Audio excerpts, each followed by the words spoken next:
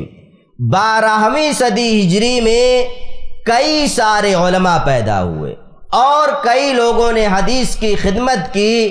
ان میں ایک خاندان، سب سے پہلے ایک خاندان کا ذکر کرنا بہت ضروری ہے، جسے ہم تمام لوگ کہتے ہیں ولی اللہ خاندان۔ کون سا خاندان؟ ولی اللہ خاندان۔ اس خاندان میں سب سے زیادہ اور بے دھڑک، بے لاگ حدیث کی جو خدمت کی ہے وہ شاہ ولی اللہ محدث دہلوی رحمۃ اللہ علیہ ہیں۔ ویسے تو اس خاندان میں کئی محدثین پیدا ہوئے اور انہوں نے اپنے اپنے طور پر کام بھی کیا، لیکن سب سے شاندار کام اور حدیث پر سب سے قابل تعریف کام جو شاہ ولی اللہ محدث دہلوی رحمۃ اللہ علیہ نے کیا، وہ کام ان کے پورے خاندان میں نہ ان کے والد نے، نہ ان کے بیٹوں نے، نہ ان کے پوتے نواسوں نے، کسی نے بھی نہیں کیا، اور اس کی تاریخ ہے۔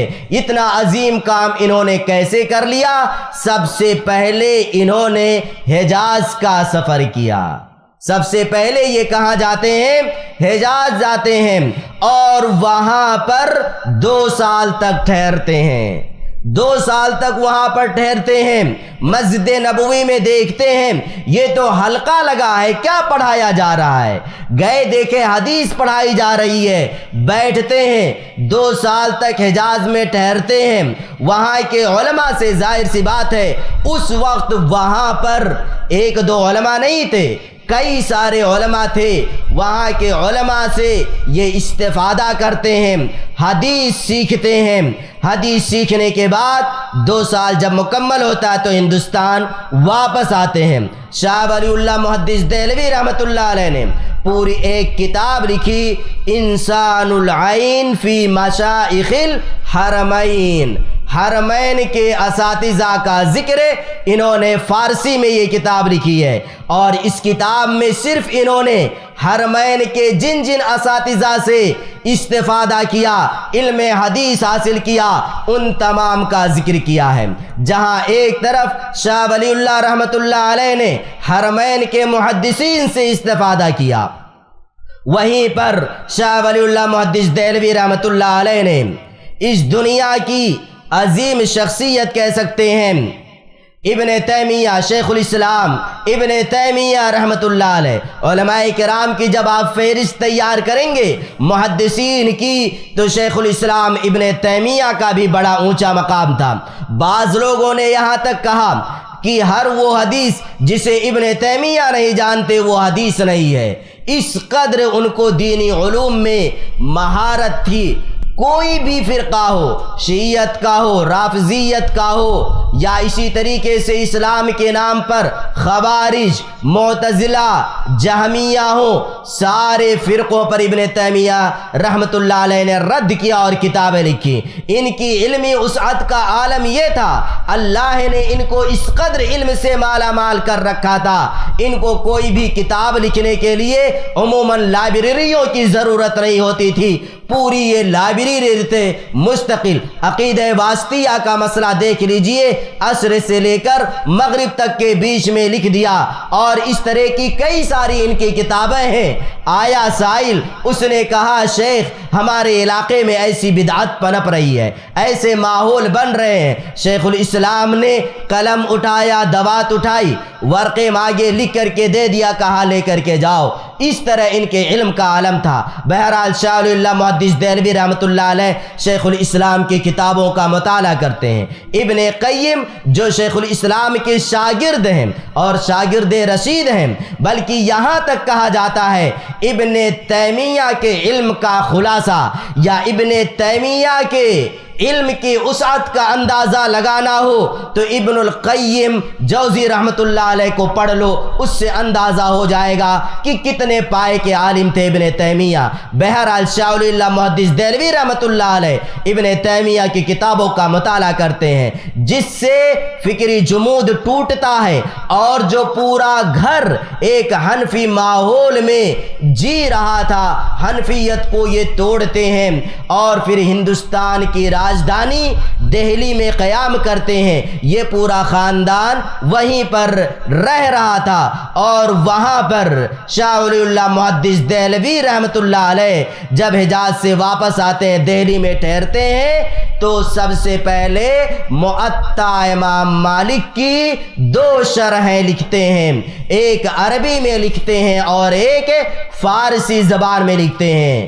آپ دیکھیں، چونکہ ان دنوں میں مشکات الصحابی کو ایک عظیم مقام حاصل تھا، موطا امام مالک کو لوگ عزت کی نگاہ سے دیکھا کرتے تھے، اپنے گھروں میں رکھا کرتے تھے۔ اس وجہ سے شاہ ولی اللہ محدث دہلوی رحمۃ اللہ علیہ نے موطا امام مالک کی شرح عربی میں بھی لکھی اور فارسی میں بھی لکھی۔ اور ایک بات یہ بھی یاد رکھ لیجئے، جو لوگ یہ کہتے ہیں شاہ ولی اللہ محدث دہلوی رحمۃ اللہ علیہ یہ پکے حنفی تھے یا حنفیت کی طرف مائل تھے، ان کی یہ بات غلط ہے، درست نہیں ہے۔ اگر ان کو یہ بات جاننی ہو کہ شاہ ولی اللہ محدث دہلوی رحمۃ اللہ علیہ کیا تھے، تو موطا امام مالک کی جو 2 شرحیں انہوں نے عربی اور فارسی میں لکھی ہیں، ان کا مطالعہ کر لیجئے۔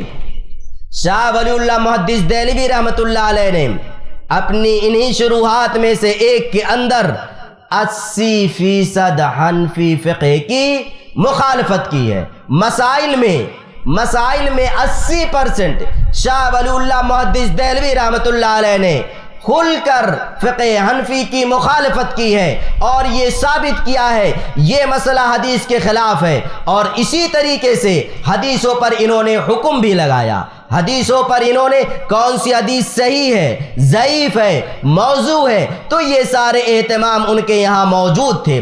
اس کے ساتھ ساتھ میں جہاں ایک طرف فقہ حنفی کی 80% انہوں نے مخالفت کی، اس کے ساتھ ساتھ میں انہوں نے حدیث کی کتابوں کو پڑھانے کا بھی ایک پورا ماحول بنایا۔ اس سے پہلے حدیث کی کتابیں کلاس کی شکل میں کہ لوگ بیٹھے ہوں، استاد صحیح بخاری پڑھائے، مسلم پڑھائے، نسائی پڑھائے، ترمذی پڑھائے، ابو داؤد پڑھائے، ابن ماجہ پڑھائے، موطا پڑھائے، مشکات المصابیح پڑھائے، اس طرح کا ماحول نہیں تھا۔ اس طرح کا ماحول شاہ ولی اللہ محدث دہلوی رحمۃ اللہ علیہ نے بنایا، اور اس کے بعد پھر حدیث پڑھنے پڑھانے کا ماحول بنا۔ ان کی ایک بہت مشہور کتاب ہے اور لوگ جانتے بھی ہوں گے، حجت اللہ البالغہ، حجت اللہ البالغہ، بہت مشہور ان کی کتاب ہے۔ اس کتاب کے اندر انہوں نے ایک چیپٹر، ایک باب قائم کیا ہے، باب الفرق بین اہل الرأی و اہل الحدیث، یعنی اہل حدیث اور اہل رائے کے درمیان فرق کیا ہے۔ فرق کیا ہے؟ اہل الرائے کون لوگ ہیں، اہل حدیث کون لوگ ہیں، فرق کیا پایا جاتا ہے، وہ بھی انہوں نے حجت اللہ البالغہ کے اندر ذکر کیا ہے۔ اس چیپٹر کا قائم کرنا بھی کہیں نہ کہیں اشارہ کرتا ہے کہ شاہ ولی اللہ محدث دہلوی حنفی نہیں تھے، بلکہ ان کا بھی طریقہ کسی قدر محدثین کے طریقے سے ملتا جلتا تھا۔ تو یہ شاہ ولی اللہ محدث دہلوی رحمۃ اللہ علیہ ہیں جو باقاعدہ طور پر ماحول بناتے ہیں حدیث پڑھیں۔ چونکہ ان کے والد کے پاس ایک ادارہ تھا رحیمیہ کے نام سے، دہلی میں تھا۔ ان کا پورا خاندان آپ دیکھیں گے، اگر خاندان پر گفتگو کریں تو پورا وقت صرف اسی خاندان پر چلا جائے۔ آزادی کے سلسلے میں، خدمت حدیث کے سلسلے میں اس خاندان کا بڑا عظیم رول رہا ہے۔ آزادی کے سلسلے میں آپ دیکھیں گے شاہ اسماعیل شہید رحمت اللہ علیہ کی بات آ جاتی ہے۔ خدمت حدیث میں دیکھیں گے تو شاہ ولی اللہ محدث دہلوی اور ان کے بیٹے پوتے وغیرہ سب آ جاتے ہیں، سب حدیث کی خدمت اپنے اپنے اعتبار سے کرتے ہیں۔ اس کے بعد پھر دور آتا ہے سید میاں نذیر حسین محدث دہلوی رحمت اللہ علیہ کا، جو بہار کے رہنے والے تھے۔ اللہ رب العالمین جس سے کام لینا چاہتا ہے نا، اس سے کام لے لیتا ہے۔ کوئی دنیا کے کسی کونے میں بیٹھا ہوا ہو، اس وقت انٹرنیٹ کا زمانہ نہیں، سوشل میڈیا کا زمانہ نہیں، کوئی کسی کو جاننے کا کوئی ذریعہ ہی نہیں تھا، لیکن ہندوستان کی سرزمین دہلی میں یہ شخص بیٹھ کر کے انہوں نے حدیث کی جو خدمت کی، اگر اس پر بھی گفتگو کریں تو پورا ایک محاضرہ چاہیے۔ ہوا کیا آپ سمجھ لیں، اختصار کے ساتھ ولی اللہ خاندان کے آخری جانشین شاہ محمد اسحاق دہلوی رحمت اللہ علیہ، محمد اسحاق دہلوی رحمت اللہ علیہ 1258 ہجری میں ہجرت کر کے حجاز چلے جاتے ہیں۔ ہجرت کر کے کہاں چلے جاتے ہیں؟ حجاز چلے جاتے ہیں۔ اب سوال یہ اٹھتا ہے کہ ولی اللہ خاندان میں اب کوئی بچا ہی نہیں، اور جو ایک علم کو عام کرنے کا جو پورا ماحول بنا ہوا ہے، اس ماحول کو زندہ کون رکھے گا؟ اب یہاں پر اس جگہ پر کس کو بیٹھایا جائے، کون اس کا اہل ہے؟ لوگوں کی نظر انتخاب پڑی میاں نذیر حسین محدث دہلوی رحمت اللہ علیہ پر۔ میاں نذیر حسین محدث دہلوی رحمت اللہ علیہ پر بڑی عظیم شخصیت تھی۔ پھر یہاں پر بھی اختلاف ہو گیا کہ شاہ اسحاق کی جگہ پر میاں نذیر حسین محدث دہلوی کو کیوں بیٹھایا جا رہا ہے؟ ہندوستان میں اور بھی علماء ہیں، دراصل مسئلہ کہیں نہ کہیں حنفیت کا تھا۔ حنفیت کا مسئلہ تھا، میاں صاحب پکے اہل حدیث تھے، تو لوگوں کو یہی اشکال ہوا کہ اس پکے اہل حدیث کو کیوں ان کی جگہ پر لایا جا رہا ہے۔ شاہ اسحاق رحمۃ اللہ علیہ نے کہا ایسا کرتے ہیں امتحان لے لیتے ہیں، ایسا کرتے ہیں امتحان لے لیتے ہیں، اور جس کے اندر اتنی صلاحیت ہم دیکھیں گے کہ وہ شاہ اسحاق کی جگہ پر بیٹھ سکتا ہے، دین میں باریکی، حدیثوں کو سمجھنے کی صلاحیت جس کے اندر ہمیں دکھے گی ہم اسی کو بیٹھا دیں گے۔ چنانچہ امتحان لیا گیا اور میاں نذیر حسین محدث دہلوی رحمۃ اللہ علیہ اس امتحان میں کامیاب ہو گئے اور ان کو شاہ اسحاق رحمۃ اللہ علیہ کی جگہ پر بیٹھا دیا گیا۔ اس کے بعد حدیث کی جو خدمت کی، حدیث کو جس طریقے سے پڑھایا، تاریخ میں اس کی مثال نہیں ملتی۔ لگتا ایسا ہے انہوں نے امام مالک کے دور کی یاد تازہ کر دی۔ وہ محدثین کرام کا پہلا قافلہ تھا، ایک محدث جس شہر چلا جاتا تھا لوگوں کی بھیڑ اس طرف امڑ جاتی تھی کہ فلاں محدث حدیث اس شہر میں پڑھا رہے ہیں، چلو ان سے حدیث سیکھ لو۔ یہی معاملہ میاں نذیر حسین محدث دہلوی رحمۃ اللہ علیہ کا تھا۔ نہ کوئی انتظام، نہ تو اے سی، نہ تو کولر، نہ تو پنکھے، کوئی بہت زیادہ انتظام میاں صاحب کے پاس نہیں تھا۔ پھٹی سی قالین تھی اور طلبہ ان کے پاس آتے تھے، علم حدیث سیکھتے تھے۔ وہ شیخ لوگوں کو حدیث پڑھاتے تھے۔ شہرت اس قدر ملی، اللہ نے ان کو شہرت اور مقبولیت سے اس قدر نوازا کہ ہندوستان تو ہندوستان، حجاز سے چاہے مکہ ہو، مدینہ ہو، مصر ہو، یمن ہو، مراکش ہو، انڈونیشیا ہو، جو بھی ممالک سے لوگ آ سکتے تھے وہ لوگ سب بھاگے چلے آ رہے تھے۔ دہلی کے ایک کونے میں ایک شخص نذیر حسین کے نام سے بیٹھا ہوا ہے، وہ حدیث پڑھتا ہے، پڑھاتا ہے، چلو اس سے حدیث سیکھ لیں۔ اور پھر نہ جانے کتنے طلبہ نے ان سے علم حدیث حاصل کیا، سینکڑوں نہیں ہزاروں طلبہ نے۔ ہندوستان اور ہندوستان سے باہر کے لوگ، اب گویا کی تاریخ بدل گئی، یہاں سے اب تاریخ الٹ جاتی ہے۔ لوگ علم حدیث حاصل کرنے کے لیے عرب جاتے، حجاز جاتے، لیکن اب وہاں سے لوگ علم حدیث حاصل کرنے کے لیے میاں صاحب کے پاس آتے تھے۔ اسی وجہ سے ان کا لقب پڑ گیا شیخ الکل فی الکل، شیخ العرب والعجم، شیخ العرب والعجم، یعنی عربوں کے بھی یہ شیخ تھے اور عجمیوں یعنی ہندوستان، نیپال، جو بھی یہ عجمی ممالک ہیں ان کے بھی شیخ تھے، سارے لوگوں کے یہ شیخ بن گئے اور یہ علم حدیث۔ اور میرے بھائیوں ایک چیز ہمیشہ یاد رکھو، جس کے پاس حدیث کا جتنا زیادہ صحیح علم ہوگا وہ اسی قدر تواضع پسند بھی ہوگا۔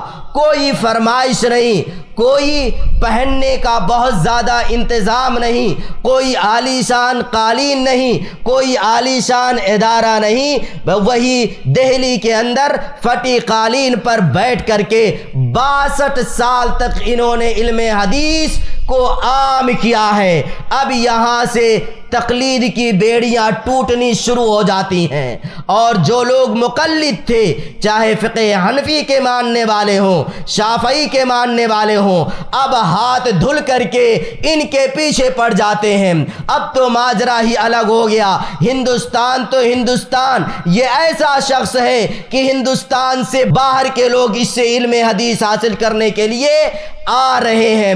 62 سال تک، نصف صدی سے زیادہ میاں نذیر حسین محدث دہلوی رحمۃ اللہ علیہ نے دہلی کی سرزمین پر حدیث پڑھایا۔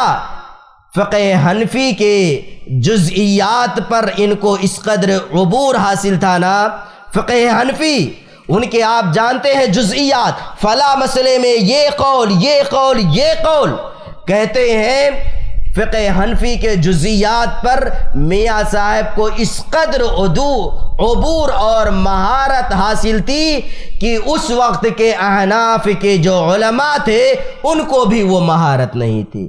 یہ اللہ کی دین ہوتی ہے۔ اس وقت احناف کے بڑے بڑے پائے کے جو علماء گنے جاتے تھے ان کو بھی فقہ حنفی میں وہ مہارت نہیں تھی جو مہارت میاں نذیر حسین محدث دہلوی رحمت اللہ علیہ کو اللہ رب العالمین نے عطا کر رکھی تھی۔ اور ایک چیز یاد رکھیے، جب استاذ عظیم ہوتا ہے تو شاگرد بھی عظیم ہوا کرتے ہیں۔ استاد کی چھاپ شاگرد پر پڑا کرتی ہے۔ کئی مثالیں آپ کے سامنے ذکر کر سکتا ہوں۔ امام بخاری رحمت اللہ علیہ کے شاگرد امام مسلم رحمت اللہ علیہ ہیں، استاد بھی عظیم اور شاگرد بھی عظیم۔ صحیح مسلم لکھی، استاد اور شاگرد دونوں کی کتابیں ایسی ہیں کہ ان میں ایک بھی حدیث ضعیف نہیں ہے۔ ایک بھی امت کا اجماع ہے کہ ایک بھی حدیث صحیح بخاری اور صحیح مسلم میں ضعیف نہیں ہے۔ حدیث ضعیف کرنے کے لیے پہلے اتنے پائے کے عالم بنو، اتنا بڑا علم اکٹھا کرو، پھر جا کر کے ہے صحیح بخاری یا پھر جو صحیح کتاب ہے اس پہ کیڑے نکالنا۔ اور آگے آئیں گے شیخ الاسلام ابن تیمیہ رحمت اللہ علیہ کو دیکھ لیجئے، اتنے پائے کے استاد، ان کے شاگردوں کو آپ دیکھیں گے، ابن القیم رحمت اللہ علیہ، امام ذہبی رحمت اللہ علیہ، ابن الہادی رحمت اللہ علیہ، ابن کثیر رحمت اللہ علیہ۔ 4 تلامذہ کا نام میں نے آپ کے سامنے ذکر کیا ہے۔ ابن قیم کو آپ دیکھ لیجئے، ابن کثیر رحمت اللہ علیہ کو دیکھ لیجئے جن کی تفسیر کی کتاب تفسیر ابن کثیر ہے۔ امام ذہبی رحمت اللہ علیہ کو دیکھ لیجئے جن کی کتاب سیر اعلام النبلاء ہے، کئی جلدوں میں ہے۔ اس طریقے سے جو بھی شاگرد ان کے نکلے عظیم نکلے۔ اس کے بعد اب بات کریں میاں صاحب کے شاگردوں کی تو میاں صاحب کے ایک دو نہیں ہزاروں شاگرد ہیں۔ آپ دیکھ سکتے ہیں حافظ عبد المنان وزیرآبادی رحمت اللہ علیہ، اور اسی طریقے سے مولانا عبد الرحمن محدث مبارک پوری رحمت اللہ علیہ، عبد السلام مبارک پوری رحمت اللہ علیہ، علامہ ابراہیم آروی رحمت اللہ علیہ، احمد اللہ پرتاب گڑھی رحمت اللہ علیہ۔ یہ تو 4-5 شاگردوں کا نام ذکر کیا، سارے شاگردوں کا نام ذکر نہیں کر سکتے۔ ان شاگردوں کو آپ دیکھیں، یہ بھی اپنے آپ میں ایک عظیم محدث شمار کیے جاتے تھے۔ مولانا حافظ عبد المنان رحمت اللہ علیہ کے سلسلے میں یہ آتا تھا کہ اگر کسی نے حدیث ان سے نہیں پڑھی تو پھر اس نے کیا حدیث پڑھی، اتنا شاندار یہ حدیث پڑھایا کرتے تھے۔ اس کے بعد میں احمد اللہ پرتاب گڑھی رحمت اللہ علیہ ہیں، عبد الرحمن محدث مبارک پوری رحمت اللہ علیہ ہیں، یہ بھی میاں صاحب کے شاگرد ہیں، میاں نذیر حسین کے شاگرد ہیں عبد الرحمن محدث مبارک پوری رحمت اللہ علیہ، جن کی حدیث کی شرح کتاب ہے تحفۃ الاحوذی شرح جامع ترمذی۔ یہ ایسی شاندار شرح ہے میرے بھائیوں کہ تاریخ میں، عرب میں، عجم میں ترمذی کی اتنی شاندار شرح نہیں لکھی، کسی عالم نے نہیں لکھی۔ آج بھی عربوں کو جب ترمذی پڑھنا ہوتا ہے، پڑھانا ہوتا ہے، یا دنیا کے کسی بھی کونے میں کسی کو پڑھنا ہوتا ہے، پڑھانا ہوتا ہے، سب سے پہلے وہ تحفۃ الاحوذی اٹھاتا ہے، اس وجہ سے کہ اتنی شاندار شرح کسی اور نے نہیں لکھی۔ اس کے بعد عبد السلام مبارک پوری رحمت اللہ علیہ، جب امام بخاری رحمت اللہ علیہ کی شخصیت پر اعتراضات کیے گئے، لوگوں نے ان پر الزامات لگانے شروع کیے یا ان کے خلاف کتابیں لکھنی شروع کی، جو بھی ان سے کوششیں ہو سکتی تھیں دشمنان اسلام سے یا جو بھی انہیں کہہ لے، جب امام بخاری کے حوالے سے لوگوں نے گفتگو کی تو مولانا شمس الحق عظیم آبادی رحمت اللہ علیہ نے عبد السلام مبارک پوری رحمت اللہ علیہ کو اپنے پاس بلایا اور اپنی پوری لائبریری کھول کر کے انہیں دے دی۔ اور یہ بھی یاد رکھیے شمس الحق عظیم آبادی رحمۃ اللہ علیہ بہار کے رہنے والے تھے، ان کے پاس جتنی شاندار لائبریری تھی شاید اس وقت اتنی شاندار لائبریری کسی اور کے پاس رہی ہو۔ شمس الحق عظیم آبادی رحمۃ اللہ علیہ نے عبدالسلام مبارک پوری رحمۃ اللہ علیہ سے کہا یہ میری لائبریری ہے، دنیا جہان کی کتابیں اس لائبریری کے اندر بھری پڑی ہے، لو امام بخاری کا دفاع کرو۔ جو امام بخاری پر الزامات لگائے گئے ہیں اللہ نے تمہیں اتنی صلاحیت دی ہے، تم ان الزامات کا جواب دو۔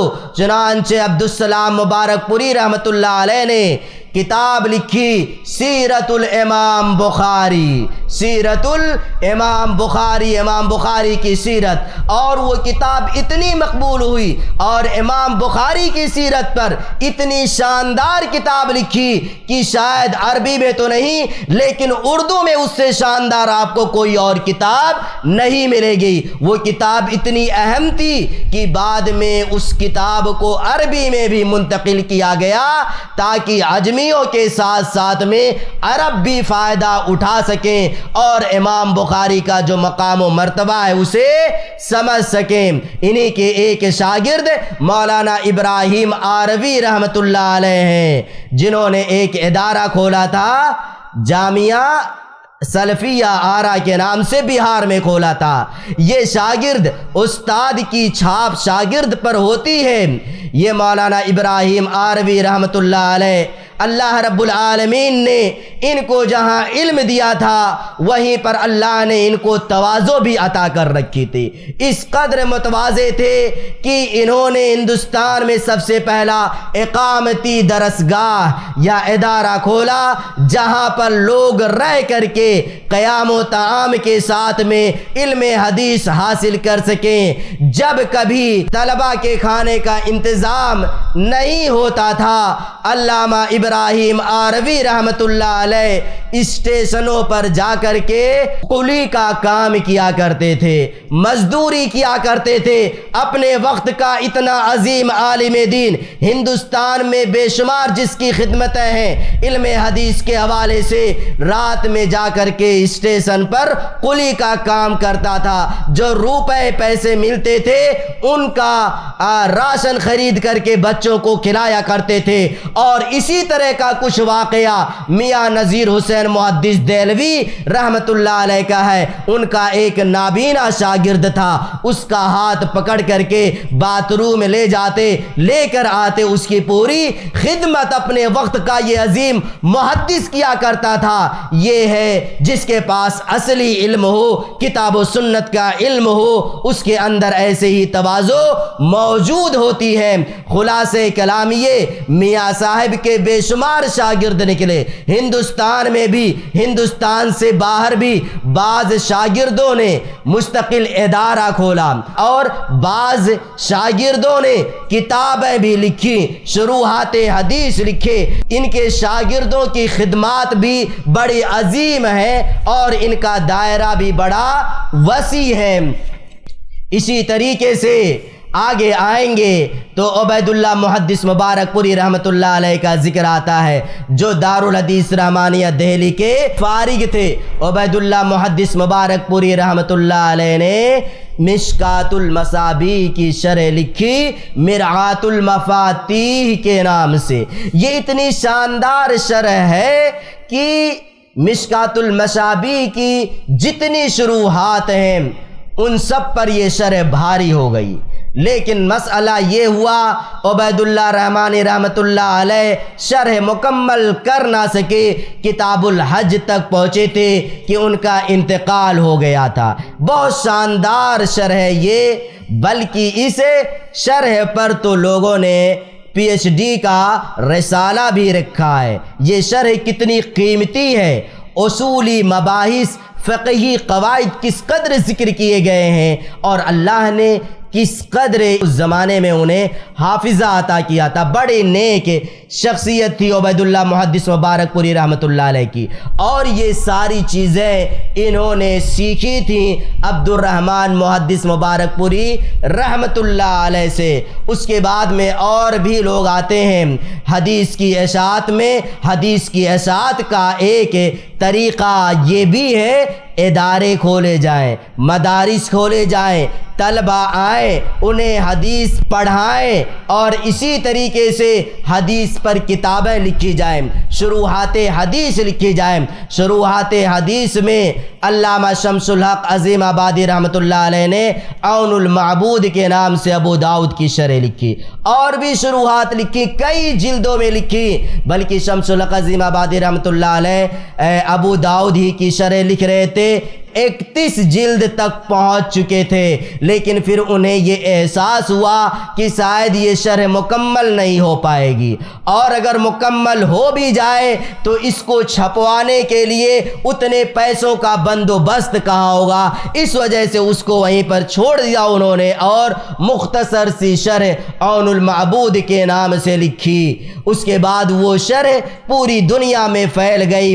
اسی طریقے سے ایک نام آتا ہے میاں صاحب کے شاگردوں میں مولانا ثناء اللہ امتصری رحمۃ اللہ علیہ، یہ بھی ان کو کہا جاتا ہے شیر پنجاب اور فاتح قادیان کے نام سے ان کو یاد کیا جاتا ہے۔ اللہ رب العالمین نے کیا حاضر جواب ان کو بنایا تھا، حاضر جواب اللہ رب العالمین نے ان کو اس قدر تیز بنایا تھا کہ عبد الرؤف رحمانی رحمۃ اللہ علیہ کہا کرتے تھے، اسلام کے خلاف کوئی بھی فتنہ رات میں پیدا ہو، صبح کے وقت ثناء اللہ امتصری رحمۃ اللہ علیہ جواب دینے کے لیے کافی ہیں۔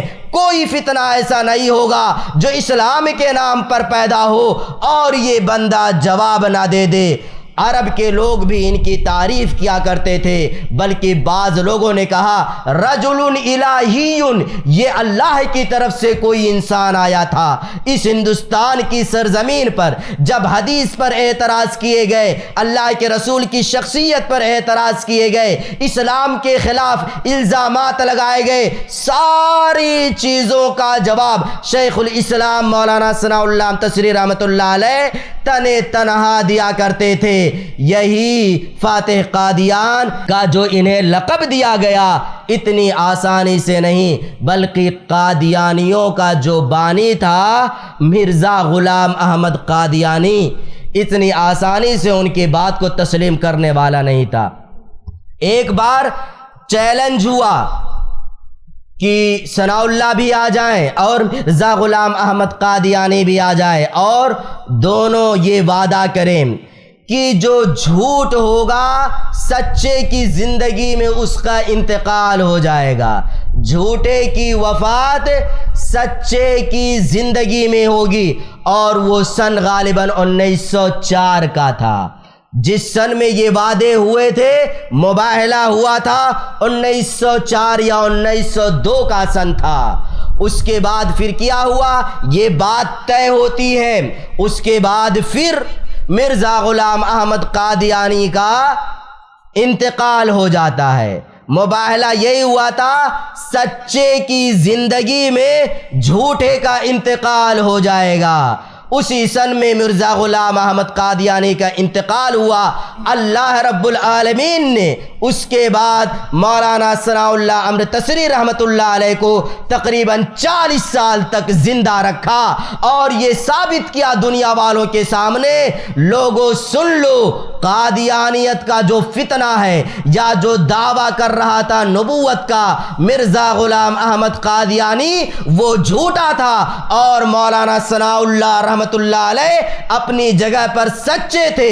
40 سال تک اللہ رب العالمین نے اس کے بعد انہیں زندہ رکھا۔ غالباً 1948 یا 47 یا اسی کے آس پاس شیخ الاسلام کا انتقال ہوتا ہے۔ تو یہ بھی میاں صاحب کے شاگرد تھے۔ آپ سوچیں ان پر بھی اگر گفتگو کی جائے، ان کی خدمات جو ہیں اسلام کے تعلق سے، حدیث کے حوالے سے، رسول اکرم صلی اللہ علیہ وسلم کے دفاع کے حوالے حوالے سے جب آریہ سماج کے لوگوں نے مسلمانوں کو پریشان کر رکھا تھا یہی تنے تنہا جواب دیتے تھے۔ اور اگر ایک واقعہ ان کے حوالے سے ذکر کرتا ہوں، کبھی کبھار شیخ الاسلام رحمۃ اللہ علیہ جب مناظرہ ہوتا تھا نا تو ایک شعر پڑھ کر جیت لیتے تھے مناظرہ ہوا کچھ نہیں، صرف ایک شعر پڑھ دیا اور پورا مناظرہ جیت گئے۔ اسی وجہ سے بعد میں لوگ ان پر پابندی لگا دیتے تھے کہ شیخ الاسلام مولانا ثناء اللہ احمد تشریح سے مناظرہ تو کریں گے ہم، لیکن اس شرط پر کہ یہ کوئی شعر نہیں پڑھیں گے مناظرے میں، یہ شرط رکھیں گے کوئی شعر نہیں پڑھیں گے۔ بعض ایسے ہی جیت گئے۔ ایک واقعہ کیا تھا، ایک بار کیا کہتے ہیں، ایک آریہ سماج کا تھا یا کسی اور دھرم کا ماننے والا تھا، مناظرہ ہوا اس میں یہ ہوا جو مخالف شخص تھا اس نے اپنی بیوی کو بھی اسٹیج پر لا کر کے بیٹھا دیا۔ مناظرہ ہوا، مناظرہ طے پایا، اسٹیج لگا، شیخ الاسلام ابھی نہیں آئے اور وہ مخالف شخص آیا اسٹیج پر بیٹھا، پر کمال یہ ہوا جو شخص تھا وہ بالکل کالا تھا اور جو بیوی تھی وہ بالکل گوری تھی۔ سمجھ رہے کہ نہیں سمجھ رہے؟ بیوی کو لا کر کے بیٹھایا، مناظرہ ہوا، شیخ الاسلام آ کر کے ایک شعر پڑھ دیتے ہیں، پہلوئے حور میں لنگور خدا کی قدرت، پہلوئے حور میں لنگور خدا کی قدرت، زغ کی چوچ میں انگور خدا کی قدرت۔ شیخ الاسلام نے کہا پہلوئے حور میں لنگور، پہلوئے حور میں لنگور، یہ خدا کی قدرت ہے کہ حور بھی اور لنگور بھی ایک ساتھ جمع ہو جائیں۔ انہوں نے یہ شعر پڑھا، وہ شخص اسٹیج چھوڑ کر کے بھاگ گیا، اور جب اسٹیج چھوڑ دیے اس کا مطلب یہ ہے کہ مناظرہ ہار گئے۔ اور اسی طریقے سے ان کے کئی سارے واقعات ہیں، ان کو ذکر نہیں کیا جا سکتا۔ بہرحال یہ کیا کہتے ہیں، میاں صاحب کی حدیث کی خدمات جو کافی شاندار رہی ہیں، ان کے شاگردوں نے بھی حدیث کو ہندوستان کی سرزمین پر عام کیا۔ اس کے بعد حدیث کو عام کرنے کا ایک طریقہ جو ہو سکتا تھا وہ کتابیں لکھی جائیں، شروحات حدیث لکھی جائیں، اور اس کا بھی میں نے آپ کے سامنے ذکر کیا کہ ان کے شاگردوں ہی نے کئی حدیث کی کتابیں لکھی۔ بعد میں بھی ہندوستان کی سرزمین پر جو علماء آئے اس کے بعد انہوں نے بھی حدیث کی کتابیں لکھی ہیں۔ انہی ناموں میں ایک نام اور ذکر کرنا بے انتہا ضروری ہے، اور وہ نام ہے، کون سا نام ہے؟ کوئی بتائے گا؟ ایک نام اور ہے، حدیث کی انہوں نے بے لاکھ خدمت کی، نواب صدیق حسن خاں قنوجی رحمت اللہ علیہ، نواب صدیق حسن خاں قنوجی بھوپالی رحمت اللہ علیہ۔ ان کی شادی ملکہ بھوپال سے ہوتی ہے، اور وہ اس دور کی جو عورت تھی نا، ظاہر سی بات ہے بھوپال کی والی ہے، روپے پیسوں کی اس کے پاس بہتات فراوانی ہے۔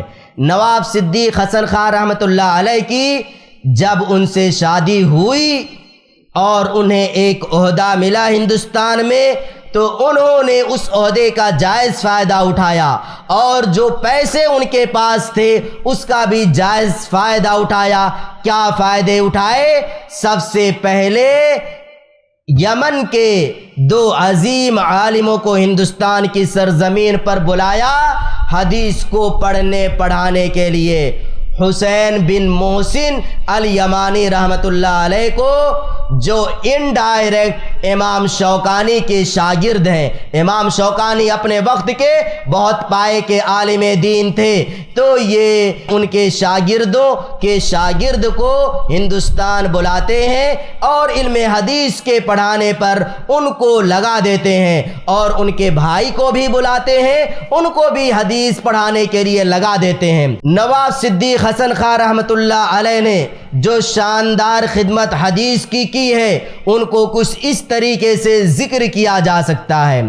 سب سے پہلے کتابوں کی طباعت کا مسئلہ ہے۔ بعض کتابیں ایسی تھیں جو اب تک پوری دنیا میں کہیں نہیں چھپی تھیں، کہیں نہیں شائع ہوئی تھیں، سب سے پہلے انہوں نے پرہیز قائم کیا۔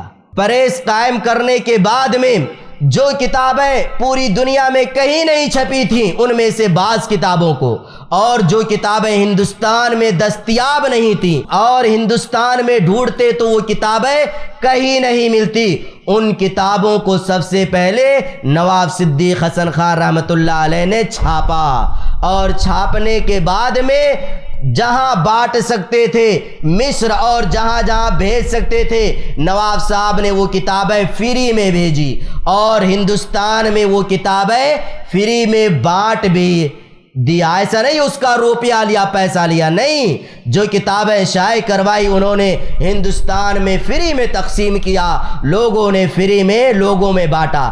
تو ایک تو یہ پرہیز قائم کیا، پرہیز قائم کرنے کے بعد میں نواب صاحب نے کتابوں کو چھاپا، اور بڑی عظیم عظیم کتابیں ہیں، کئی ساری کتابیں، ان کتابوں کا نام ذکر نہیں کر سکتے۔ اسی طریقے سے خود نواب صاحب نے 250 سے زائد کتابیں لکھی، 250 سے زائد کتابیں نواب صدیق حسن خان رحمۃ اللہ علیہ نے خود لکھی۔ اسی طریقے سے حفظ حدیث کا پورا ماحول بنایا ہندوستان میں، اور انعام رکھ دیا، بلوغ المرام کوئی یاد کر لے اتنا انعام، صحیح بخاری یاد کر لے کوئی اتنا انعام، اور لوگ موجود بھی رہے، صحیح بخاری بھی لوگوں نے یاد کیا، بلوغ المرام بھی یاد کیا، اور اسی طریقے سے وہ انعام بھی انہیں ملا، نواب صاحب نے دیا۔ اسی طریقے سے انہوں نے جو کام کیا، ایک کام ان کا یہ بھی ہے، حدیث کی کتابوں کو اردو میں ٹرانسلیشن کروایا، عربی کی جو حدیث کی کتابیں تھیں ٹرانسلیشن کروایا اردو میں، اور اس کے لیے افراد متعین کیے۔ ظاہر سی بات ہے ہندوستان میں عربی زبان سمجھی نہیں جاتی ہے، یہاں کے لوگوں کو سمجھانے کے لیے، حدیث پڑھنے کے لیے، بتانے کے لیے کیا ضروری ہے، حدیث کی کتابوں کو اردو میں منتقل کیجئے تاکہ عام انسان بھی حدیث کی کتاب کو پڑھ سکے اور سمجھ سکے۔ نواب صاحب نے حدیث کی کتابیں کتب ستہ، صحیح بخاری، مسلم، نسائی، ترمذی، ابو داؤد، ابن ماجہ، مشکوٰۃ المصابیح، موطأ امام مالک، ساری کتابوں کو اردو میں ٹرانسلیشن کروا کر کے لوگوں میں بانٹ دیا۔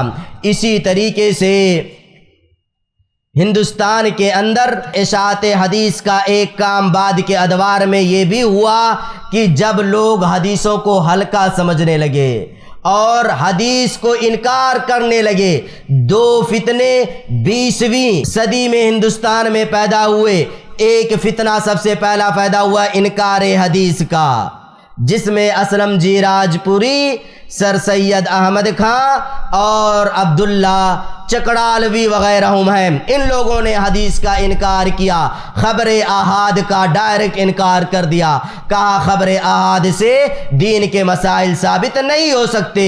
ان کے رد میں ہندوستان میں کئی سارے علماء پیدا ہوئے جنہوں نے ان کا رد کیا، بطور خاص حافظ محمد گوندلوی رحمۃ اللہ علیہ اور علامہ اسماعیل سلفی جو پاکستان کے رہنے والے تھے، ان دونوں نے ان کا اس فتنے کا رد کیا۔ پھر بعد میں ایک فتنہ پیدا ہوا حدیث میں شک پیدا کرنے کا کہ فلاں حدیث صحیح نہیں ہے، فلاں حدیث کے اندر شک ہے۔ تو اس فتنے میں جو لوگ سب سے زیادہ آگے تھے وہ جماعت اسلامی والے تھے۔ جماعت اسلامی، ان کے یہاں تخفیف فی الحدیث کا فتنہ ان کے یہاں موجود ہے، وہ لوگ امام بخاری کی صحیح بخاری پر بھی اعتراض کر بیٹھتے ہیں۔ تو ان سارے فتنوں کا بھی جواب ان دونوں نے اور ان کے علاوہ دیگر شخصیات نے دیا۔ اس طریقے سے دھیرے دھیرے ہندوستان کے اندر حدیث کے اشاعت کا پورا ایک کام ہوتا ہے، جسے میں نے آپ کے سامنے مختصر انداز میں ذکر کیا۔ خلاصے کے طور پر آپ سمجھ سکتے ہیں کہ ہندوستان میں علم حدیث کو عام کرنے میں دو شخصیات کا سب سے عظیم رول رہا ہے، بلکہ 3 کو اس میں شامل کر لیجئے تو بات اور واضح ہو جائے گی۔ ان میں سب سے پہلی شخصیت شاہ ولی اللہ محدث دہلوی رحمۃ اللہ علیہ کی ہے، دوسری شخصیت سید میاں نذیر حسین محدث دہلوی رحمۃ اللہ علیہ کی ہے، جن کا لقب پڑ گیا شیخ الکل فی الکل، شیخ العرب والعجم، 62 سال تک حدیث پڑھاتے ہیں۔ تیسری شخصیت آتی ہے ملکہ بھوپال سے شادی کرنے والے نواب صدیق حسن خان بھوپالی رحمۃ اللہ علیہ کی۔